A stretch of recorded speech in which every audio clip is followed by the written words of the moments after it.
तो क्या हाल चाल बच्चों लोग, आप सभी का स्वागत करता हूं मैं इंटर शूटिंग में। देखिए आज 27 तारीख है, थोड़ा वीडियो लाने में समय हो गया, सुबह से आप इंतजार कर रहे होंगे। अब तक कमेंट बॉक्स में लगभग 500 से 600 कमेंट आ गए जिनका मैंने रिप्लाई भी करा है, ऐसा नहीं है रिप्लाई नहीं करा। लेकिन कई ऐसे डाउट हैं जो में आपको बताना चाहिए कि हर एक बच्चों के वो सारे डाउट हैं, तो वो भी कवर होंगे। रिगार्डिंग चाहे हम बात करें विड्रॉ को लेके, स्पॉट राउंड को लेके, कितना चांस है, कट ऑफ कितना जाएगा, प्रेफरेंस लिस्ट में क्या ध्यान रखना है, पोर्टल में क्या ग्लिच है, सब चीज को बात करेंगे। उसके बाद हम क्या करते हैं आगे जाके।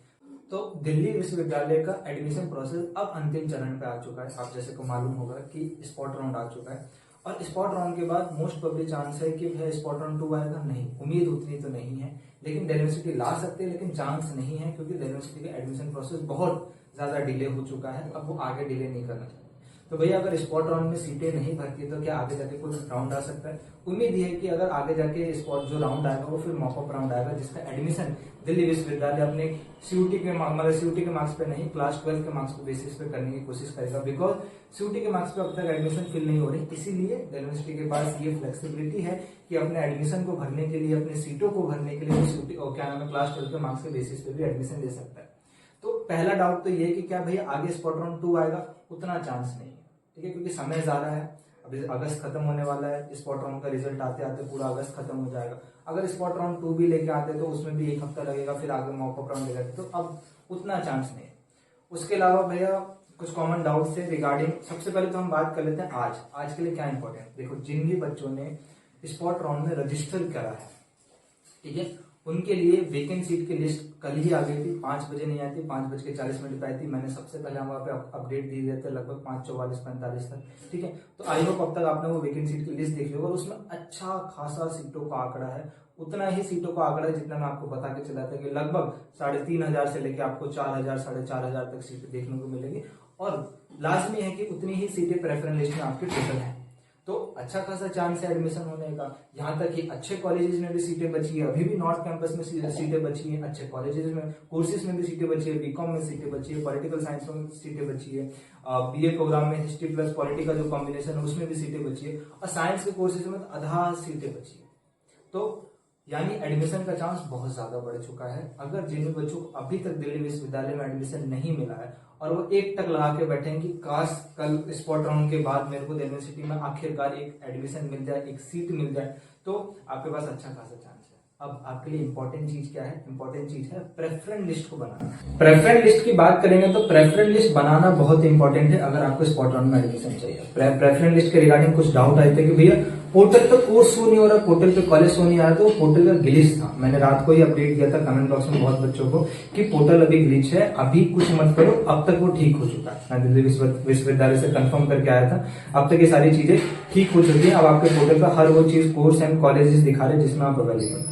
अच्छा, पोर्टल के बारे में एक चीज बता दूं, ज्यादातर मेरे को पोर्टल में देख के यही समझ में आ रहा है कि विश्वविद्यालय आपको वही कॉलेजेस दिखा रहा है, वही कोर्सेज आपके पोर्टल में दिखा रहा है जिसमें सीट अवेलेबल है।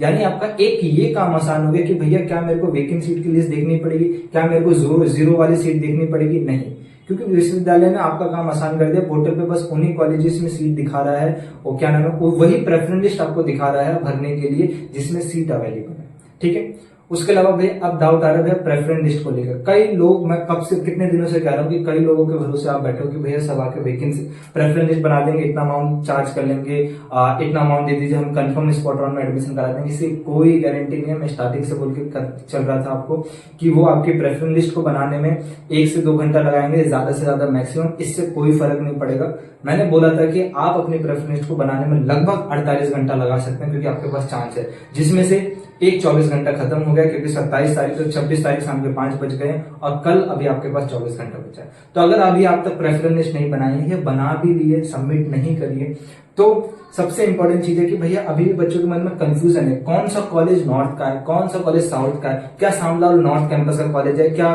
स्वामी सदानंद कॉलेज साउथ कैंपस का कॉलेज, मतलब कॉलेजेस का ऑर्डर अभी भी ठीक नहीं है।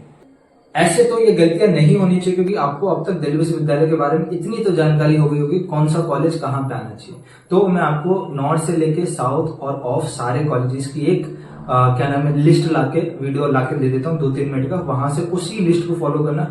जो भी कोर्स आपको अपनी प्रेफरेंस लिस्ट में डालना, मैं कहूंगा उस कॉलेज की लिस्ट को फॉलो करना।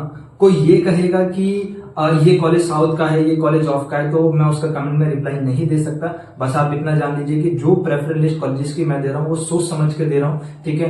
कौन सा कॉलेज किसके नीचे होना चाहिए, कौन से कॉलेज को कहाँ प्रेफरेंस देनी चाहिए, वो उसी हायरार्की में, ठीक है। तो डोंट बी कंफ्यूज कि भैया नॉर्थ कैंपस का कॉलेज है, नहीं होगा नॉर्थ कैंपस का कॉलेज, वो नॉर्थ दिल्ली में होगा। सर्च करोगे गूगल पे तो नॉर्थ कैंपस ही दिखाएगा, लेकिन वो नॉर्थ दिल्ली का कॉलेज है। दिल्ली और नॉर्थ दिल्ली बहुत बड़ी है, नॉर्थ कैंपस बहुत छोटा है। इसी तरीके से साउथ कैंपस बहुत छोटा है, साउथ दिल्ली बहुत बड़ी है, ठीक है।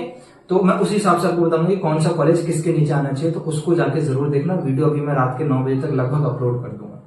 तो पहला काम तो होगा कि प्रेफरेंस लिस्ट कैसे बनाना है वेकेंट सीट को देखते हुए। सेकंड थिंग, जीरो वाले नहीं डालने, ऐसे भी पोर्टल को वो दिखा नहीं रहे।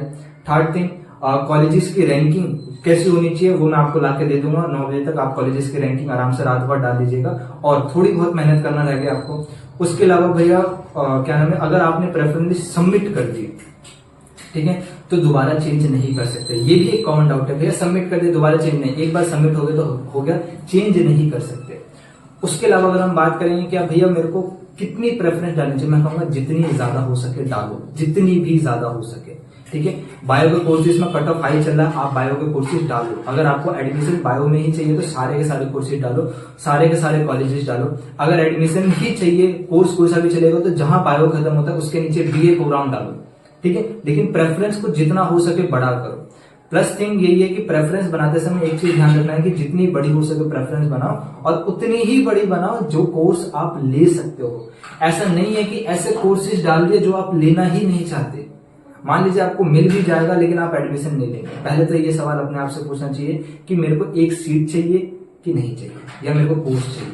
अगर आपको मन में सवाल आता है कि मेरे को किसी भी हाल में सीट चाहिए, कोई सा भी कोर्स मिल जाए, तो अच्छे कोर्स से शुरुआत करते हुए डाउनग्रेड कोर्स तक जाना। लेकिन अगर आपके मन में ये ख्याल आता है कि यार वो कोर्स लेके मैं आगे करियर में करूंगा ही क्या, इससे बढ़िया मैं 1 साल की तैयारी कर लूं या कुछ और कर लूं या कोई और एंट्रेंस की तैयारी कर लूं, उस केस में सिर्फ अपने मनपसंद कोर्स डालना, और उस कोर्स में जितने भी कॉलेजेस ऑफर कर रहे हैं सारे के सारे डालना। ऐसे नहीं कि गिने चुने कॉलेजेस डाल लो। आई होप अगर आप इन सारी इंस्ट्रक्शन को फॉलो करेंगे तो डेफिनेटली आपके पास चांस है कि दिल्ली यूनिवर्सिटी की स्पॉट राउंड में अच्छा खासा एडमिशन आपका हो जाए। अच्छा, कट ऑफ को लेके मैं एक डिस्क्लेमर भी दे दूं, ठीक है। आपको जानना जरूरी है, क्योंकि जब चीजों को एनालाइज करा जाता है, समझा जाता है, तो आपको इनपुट अच्छे मिलते हैं। मैं आपको ये समझाने की कोशिश कर रहा हूँ कि भैया न्यू रजिस्ट्रेशन स्पॉट राउंड में नहीं हुए, तो जो भी कट ऑफ आपकी मिड एंट्री में रही थी उससे कम कट ऑफ आपकी क्या नाम है अपग्रेडेशन राउंड में गई है। तो जो भी कट ऑफ आपके अपग्रेडेशन राउंड में गई है, अभी अपग्रेडेशन राउंड के कट ऑफ का डाटा तो रिलीज नहीं करा गया था, लेकिन हाँ जो भी आपको आंकड़ा मिल चुका है कि कितने कम नंबर पे एडमिशन हुआ है, उसी के लगभग डाउनफॉल में ही आपके क्या करी जाएगी, स्पॉट राउंड की कट ऑफ जाएगी। अब भैया कहेंगे कि स्पॉट राउंड में क्या सबकी कट ऑफ कम जाएगी, सारे कोर्सेज की, सारे कॉलेजेस की? नहीं, यहाँ पे एक कंडीशन है। कंडीशन ये है कि जितनी सीटें हैं, जितनी वेकेंट सीटें हैं, उन वेकेंट सीटों में वो भी बच्चे पार्टिसिपेट करें जिनके अच्छे मार्क्स हैं, लेकिन वो कोई ना कोई कॉलेज और कोर्स छोड़ के आए हैं और वो उम्मीद कर रहे हैं कि जो हिंदू कॉलेज में एक सीट है, हंसराज कॉलेज में एक सीट है, रामदास कॉलेज में एक सीट है, वो सीट उनको मिल जाए। ऑब्वियसली बात है कि एज कंपेयर करा जाए तो उनके मार्क्स आपसे ज्यादा हैं, तो उनको एडमिशन पहले मिलेगा। बस यहाँ पे एक और चीज मैं आपको रिलैक्स करने के लिए कह दूं कि जितने भी बच्चे हैं जो अपनी सीटें छोड़ के आए, उन्होंने सीटें भी क्रिएट करी है। आ रही है बस समझ में? ऐसा नहीं है कि सीटें उतनी क्रिएट नहीं है, कोई कंपटीशन बढ़ जाएगा। अगर मैं बोलता हूँ 10 बच्चे सीटें छोड़ के आए तो 10 सीटें आई भी तो हैं स्पॉट राउंड में। तो ओवरऑल अगर हम देखा जाए तो हम कहेंगे कि नहीं, उतना ही फर्क पड़ेगा। क्यों? उन बच्चों को पहले से सीटें मिल रखी थी, अगर वो छोड़ के नहीं आते तो वो सीटें स्पॉट राउंड में भी नहीं आती। तो सीटें तो वेकेंट सीट में आ रही हैं, अगर विड्रॉ वाले बच्चे आ भी रहे हैं तो कट ऑफ बढ़ेगी, लेकिन कहाँ बढ़ेगी? सुन लो, टॉप के कॉलेज में बढ़ेगी। टॉप के कॉलेज में कट ऑफ ज्यादा होगी, टॉप के कोर्स में कट ऑफ ज्यादा होगी। ये नहीं कि भैया कम जा रही है, मेरे कम नंबर है भैया। और मैंने देखा था कि क्या नाम है आपका मिड एंट्री में लगभग जो आपका 500 नंबर पे, मान लीजिए फॉर एग्जांपल 500 नंबर पे आपका लास्ट एडमिशन हुआ था, तो अब तो जितने भी बच्चे होंगे वो सारे 500 से नीचे वाले होंगे। अब यानी अगर हिंदू कॉलेज में कोई कोर्स खाली है और वो बच्चा उसके लिए एलिजिबल है तो 500 से कम वाले बच्चों को वो सीट मिलनी चाहिए। ऐसा नहीं होगा। आपको समझना पड़ेगा कि वो बच्चे जिनके 600 नंबर हैं, जिनके 700 नंबर हैं, वो किसी ना किसी कारण से किसी ना किसी लोगों की बात मान के स्पॉट राउंड में आए हैं विड्रॉ लेके। भले वो उन्होंने एक सीट खाली करी है, भले उन्होंने मान लो दयाल सिंह की सीट छोड़ी है, उन्होंने श्री वेंकटेश्वर की सीट छोड़ी है, लेकिन छोड़ी है तो श्री वेंकटेश्वर में सीट क्रिएट हुई है। वो वेंकी की सीट आपको मिल सकती है, दयाल सिंह की सीट आपको मिल सकती है, लेकिन जब हिंदू हंसराज की सीटों की बात करेंगे, नॉर्थ कैंपस के सीटों की बात करेंगे, टॉप के साउथ कैंपस के कॉलेजेस की सीटों की बात करेंगे, टॉप के कोर्सेज की बात करेंगे, B Com honours, political science honours, ठीक है, लाइफ साइंस में भी आजकल कट ऑफ ज्यादा है, तो ऑब्वियसली बात है उन बच्चों को पहले क्या नाम है आपको प्रेफरेंस दी जाएगी। तो उस केस में अगर मैं कहूंगा कि कट ऑफ वहां ज्यादा होगी, ओवरऑल देखा जाएगा तो नीचे आते आते कट ऑफ डाउन जाएगी, ठीक है, और जितना ज्यादा नीचे आते जाओगे उतना ज्यादा डाउन है। यानी आपको, इसलिए मैं कहता हूँ कि प्रेफरेंस आपको बहुत ज्यादा बनानी चाहिए, ठीक है, क्योंकि डाउनफॉल आते आते प्रोग्राम कोर्सेज में कट ऑफ बहुत कम रहेगी, डाउनग्रेड आते आते आपका साउथ के डिसेंट कॉलेज, ऑफ के अच्छे कॉलेज और ऑफ के डिसेंट कॉलेज और ऑफ के लो ग्रेड कॉलेज में तो कट ऑफ बहुत कम रहेगी। और इसकी गारंटी मैं देता हूं कि ऑफ के लो ग्रेड कॉलेज में हर साल की तरह दिल्ली यूनिवर्सिटी अपनी सीटें नहीं भर पाएगा और उसे खाली सीटों के साथ ही अपना विश्वविद्यालय, मतलब इस साल का जो सेशन है 2025-26 का जो सेशन है उसको ऐसे ही स्टार्ट करना पड़ेगा, ठीक है। इतना साल हो गया दिल्ली विश्वविद्यालय को देखते हुए, उसकी चीजों को समझते हुए, इसी जानकारी से मैं आपको ये बता रहा हूँ। उसके अलावा भैया किसी बच्चे के मन में ये भी सवाल था कि भैया मान लीजिए मेरे को स्पॉट राउंड की सीट पसंद नहीं आती है, ठीक है, तो क्या मेरे को विड्रॉ मिलेगा? एक्सेप्ट ही क्यों कर लो? मत करो एक्सेप्ट। पसंद नहीं आ रही ना, एक्सेप्ट मत करो, क्योंकि एक्सेप्ट कर लोगे तो आगे फर्दर अपग्रेडेशन है नहीं। जब अपग्रेडेशन नहीं है तो एक्सेप्ट करने से क्या फायदा? पसंद ही नहीं आ रही, छोड़ दो, ठीक है, उसको छोड़ दो, क्योंकि आगे वाले राउंड में अगर मॉपअप होगा तो मॉपअप का सीएसएस प्रोसेस से कोई लेना देना नहीं है। अगर मॉपअप राउंड होगा तो आप उसमें जाके पार्टिसिपेट कर सकते हैं, ठीक है। उसके अलावा अगर एक और सवाल आ जाता है कि भैया मान लीजिए मेरे को सीट मिल जाती है स्पॉट राउंड में, क्या फर्दर अपग्रेडेशन है? कोई अपग्रेडेशन नहीं है। उसके अलावा एक और सवाल था, क्या भैया मैंने अपनी फीस जो थी वो पहले सबमिट कर रखी थी, विड्रॉ करके स्पॉट राउंड में आऊं और स्पॉट राउंड में मेरे को कोई सीट मिल जाती है, उसमें मेरे को एडमिशन लेना है, क्या पुरानी वाली फीस एडजस्ट हो जाएगी? इधर मोस्ट प्रोबेबली चांस है कि वो एडजस्ट हो जाएगी। इन केस अगर फीस एडजस्ट नहीं होती है तो आपको नई पेमेंट करनी पड़ेगी, जितना भी आपको करना है। ऐसा मत सोचना कि पुरानी वाली पेमेंट अटक गई है, उसकी बात अभी मैं बताता हूँ। तो नई पेमेंट जरूर करना। अगर एडमिशन मांग रहा है, सीएसएस प्रोसेस आपसे फीस मांग रहा है, तो पूरी की पूरी फीस देनी है सीट को कंफर्म कराने की। अगर फीस नहीं दोगे एडमिशन उसी समय कैंसिल हो जाएगा, ठीक है। उसके अलावा मान लीजिए भैया मैंने न्यू फीस दे दी है, तो पुरानी वाली जो फीस है, देखो विथिन द 3 मंथ आपके पास सारा का सारा पैसा वापस आ जाएगा। ये मैं फिर से आपको बता रहा हूँ, सारा का सारा पैसा वापस आ जाएगा। फिर कोई कमेंट बॉक्स में ये डांट ना पूछेंगे भैया मेरा पैसा कहाँ है, मेरा पैसा फंस नहीं जाएगा, मेरा डूब तो नहीं जाएगा? नहीं, विथिन द 3 मंथ आपका सारा का सारा पैसा आता है, क्योंकि आपका पैसा आपके ही सीएसएस प्रोसेस पोर्टल पे आपका एक वॉलेट है, वर्चुअल वॉलेट, उसी वर्चुअल वॉलेट में सेफ है। वो दिल्ली विश्वविद्यालय के पास भी नहीं है, वो वर्चुअल वॉलेट की इन्फॉर्मेशन दिल्ली विश्वविद्यालय के पास है। और जब वो विड्रॉल पॉलिसी स्टार्ट करते हैं, सॉरी फी रिफंड पॉलिसी स्टार्ट करते हैं, उस केस में वो सारा का सारा वर्चुअल वॉलेट का पैसा आपके बैंक अकाउंट में ट्रांसफर कर दिया जाता है, ठीक है। उसके अलावा भैया एक कमेंट आउट था कि भैया जो बैंक अकाउंट है वो कौन सा होगा, जिससे मैंने पेमेंट करा है, या फिर जो मैंने एडमिशन के टाइम पे भरा था, तो जो एडमिशन के टाइम पे भरा था वो आपका बैंक अकाउंट होगा। फिर भी दिल्ली विश्वविद्यालय फी रिफंड की पॉलिसी स्टार्ट करने से पहले एक गूगल फॉर्म ओपन कराएगा, जिसको आपको भरना पड़ेगा। उस फॉर्म में आप अपनी बैंक डिटेल डालोगे, जो एक चालू बैंक होगा, मतलब जो चलता फिरता बैंक होगा, वो सारी डिटेल डालने के बाद उसी बैंक डिटेल में आपका पैसा आता है। ऐसा तो ये नहीं सोचना कि भैया गलत डाल दे। एक बच्चे ने बोला था कि भैया गलत डाल दिए, बैंक बन गया। नहीं, आप चालू वाला खाता डालना, वो फॉर्म जरूर आएगा, हर साल आता है, आपका भी फॉर्म आएगा। भैया फी रिफंड प्रोसेस कब से स्टार्ट होगा? अभी दिल्ली विश्वविद्यालय का एडमिशन प्रोसेस चल रहा है। एक बार दिल्ली विश्वविद्यालय का एडमिशन प्रोसेस खत्म हो जाए, अभी हम बोल रहे हैं स्पॉट राउंड 1 है, आगे जाके एक और राउंड भी आ सकता है। जब तक मॉपअप राउंड खत्म नहीं होता है तब तक दिल्ली विश्वविद्यालय का प्रोसेस खत्म नहीं होता है। तो जब प्रोसेस खत्म होगा उसके बाद फी रिफंड प्रोसेस स्टार्ट करा जाएगा। लगभग 1 हफ्ता दिया जाएगा आपको फॉर्म को भरने के लिए, एंड उस फॉर्म को भरने के बाद आपका मैक्स टू मैक्स 5 दिन और मैक्सिमम क्या मिनिमम से मिनिमम 5 दिन और मैक्स टू मैक्स आपका 22 दिन के अंदर विड्रॉ कर दिया जाएगा। विड्रॉ के रिगार्डिंग 2 कॉमन डाउट और थे कि भैया अगर मान लो मेरे को स्पॉट राउंड में कोई सीट मिल जाता है, ठीक है, और मैं किसी और विश्वविद्यालय का भी इंतजार कर रहा हूँ, अगर उस विश्वविद्यालय में मेरा एडमिशन हो गया तो मैं यहाँ स्पॉट राउंड की सीट छोड़ दूंगा, क्या मेरे को दोबारा विड्रॉ करने का मौका मिलेगा? आपको भी मिलेगा, टेंशन लेने की जरूरत नहीं है। 24 तारीख रात के 12 बजे तक वो लास्ट डेट नहीं थी, वो लास्ट डेट उन बच्चों के लिए थी जिनको स्पॉट राउंड में पार्टिसिपेट करना था, ठीक है। एक बार स्पॉट राउंड में एडमिशन हो जाए उसके बाद भी आपको विड्रॉ का ऑप्शन दिया जाएगा और फुल फी रिफंड करा जाएगा, ठीक है। मॉपअप के बाद भी जनरली दिया ही जाता है, क्योंकि अभी आइजर की भी काउंसलिंग चलती है और आइजर की काउंसलिंग अक्टूबर, नवंबर, दिसंबर तक चलती है। तो उस केस में बच्चे विड्रॉ करके जाते हैं, फीस रिफंड करी जाती है। पूरी ना करी जाए उस केस में ज्यादा डिले हो जाता है, लेकिन हाँ 30 सितंबर से पहले पहले अगर आप विड्रॉ करते हैं तो उस केस में आपकी फीस को पूरा का पूरा रिफंड करा जाएगा, ये मैं आपको अश्योरिटी दे सकता हूँ।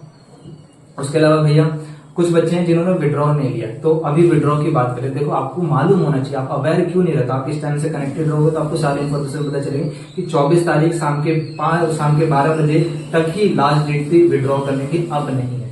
क्या भैया आगे कुछ हो सकता है, आप स्पॉट राउंड में पार्टिसिपेट नहीं कर सकते। भैया मेरे को सिर्फ विड्रॉ चाहिए, विड्रॉ कब मिलेगा, स्पॉट राउंड के बाद विड्रॉ ऑप्शन वापस आएगा पोर्टल पे, उस समय विड्रॉ चाहिए होगा तो विड्रॉ ले लेना, ठीक है। और ये आखिरी मौका है, मैं कहूंगा चैनल को सब्सक्राइब रखना ताकि तुरंत आपको अपडेट मिल सके।